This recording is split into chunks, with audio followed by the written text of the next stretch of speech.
Boadi driver. Abrama this year. Manu nanano. Odo force mananti.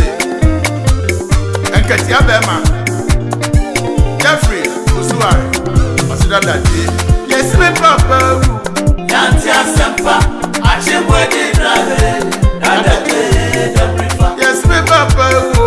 Yanti asempa. Akyem Boadi driver. Dada Dabrifa.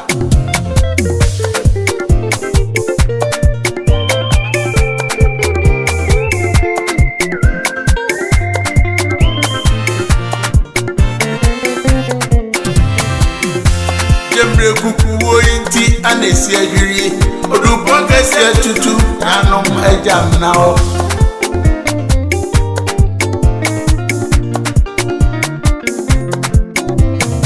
official na Daniel Fadansi yanwenye kanu seni bementuni akaso dada je Dabrifa.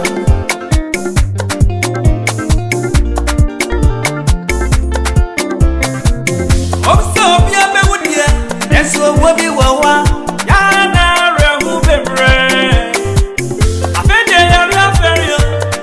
ya ferio yo fro no tia irati one tonbie adade obatampa au papa Dabrifa.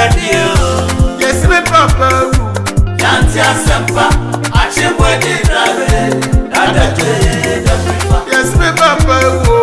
Yanti asempa Akyem Boadi driver dada Dabrifa.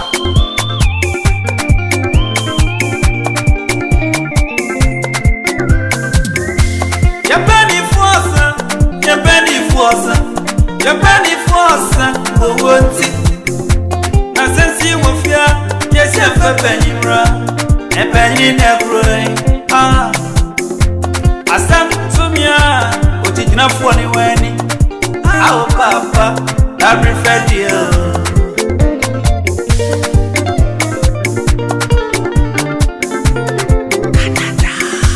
Yes me papa. Yanti asempa Akyem Boadi driver dada Dabrifa. Yes me papa. Yanti asempa Akyem Boadi driver dada Dabrifa.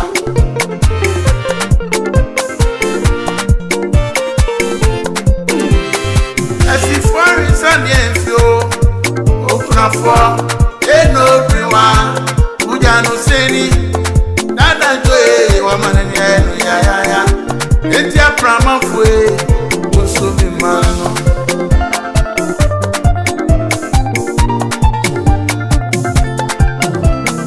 sikantu mi tonkwa eka obawu edi se papa ekobe twitwa anyiwo enso wo kandia ekwetu mi nyinti Dabrifa kwanso kose Wape Obatampa Boadi driver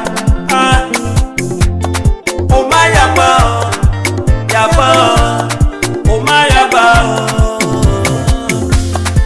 Wabrake Iti Epia Vera Akas Onidemifa Sema umukanise Au papa Natio. Yes me papa. Yanti asempa Akyem Boadi driver dada Dabrifa. Yes me papa. Yanti asempa Akyem Boadi